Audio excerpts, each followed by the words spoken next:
आज यहाँ सिलवासा में आदिवासी सांस्कृतिक एकता महासम्मेलन हो रहा है, होने जा रहा है। मेरा नाम है विनोद निकोले, महाराष्ट्र से। यहाँ बॉर्डर पे मेरा विधानसभा क्षेत्र है डहाणू और तलासरी। मेरे साथी सुनील जी भूसारा साहब एमएलए, वही मेरे विधायक क्षेत्र से बाजू में विक्रमगढ़ विधानसभा के विधायक है। यहाँ पे अनेक वक्ताओं में अपनी बात रखी। आज बहुत बड़ा संकट हमारे समाज पे है। मैं ज्यादा लंबा भाषण नहीं करूंगा, मगर एक बात जरूर कहना चाहूंगा कि हम हमारे पालघर जिले में जितने भी संकट हमारे समाज पे आते हैं, तो हम सुनील भूसारा, मैं और हमारे 5 विधायक और पालघर जिले में है, वो हम कंधे से कंधा लेके सबसे आगे रहते हैं।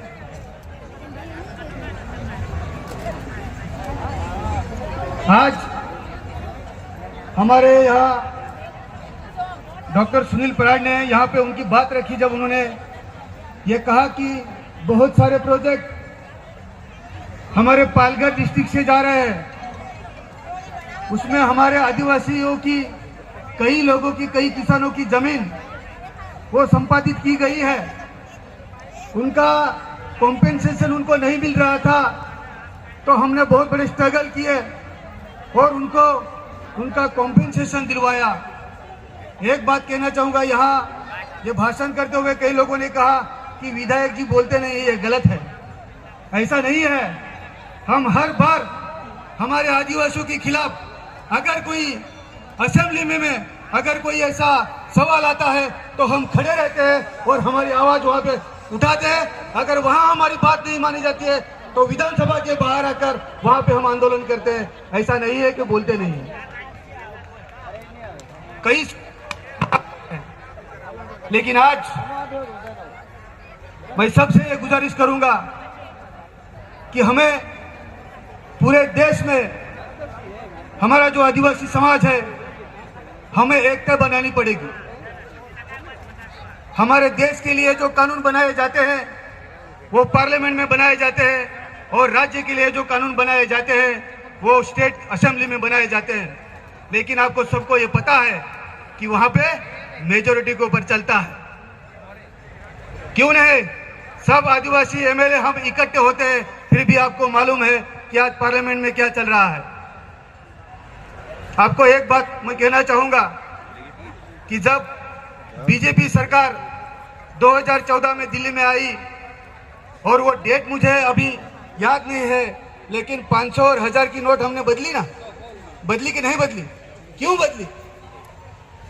बदली इसलिए आने वाले दिनों में हमारे ऊपर और संकट आएंगे, लेकिन संवैधानिक अधिकार जो हमें दिया है वो एक है कि हमें रास्ते पे उतरना पड़ेगा, हमारा संगठन मजबूत करना पड़ेगा।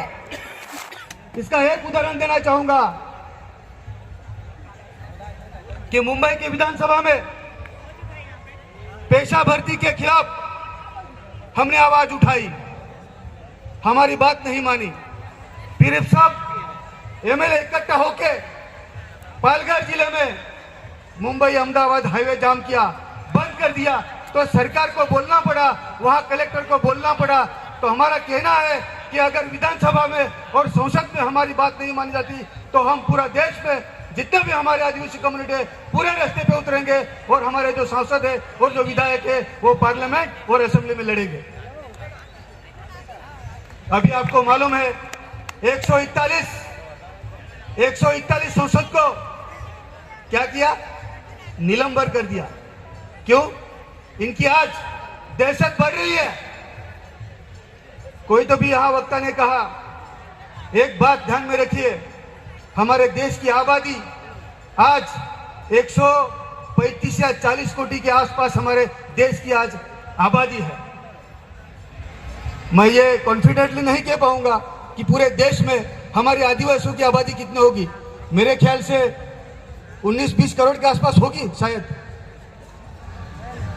एक जजमेंट से मैं कह रहा हूं, मुझे फिक्स आंकड़ा नहीं बता सकूंगा मैं। लेकिन आज संवैधानिक अधिकार से और आंदोलन से ही हम हमारी लड़ाई जीत सकते हैं। आज सब जितने भी जो साधन है वो इनके हाथ में है। हमारे जिसका हम आदर्श लेते हैं, बिरसा मुंडा जी का हम आदर्श लेते हैं, वो तीर कामड़ा लेके लड़े जब ही जंगल साबुत था। और जंगल में हमारा आदिवासी, वहां के जो हमारे लड़ाऊ जो बहादुर थे वो लड़े। लेकिन आज इन्होंने विकास के नाम पे, डेवलपमेंट के नाम पे पूरे जंगल थे वो खत्म कर दिए हैं। तो आज हम कैसी लड़ाई लेंगे?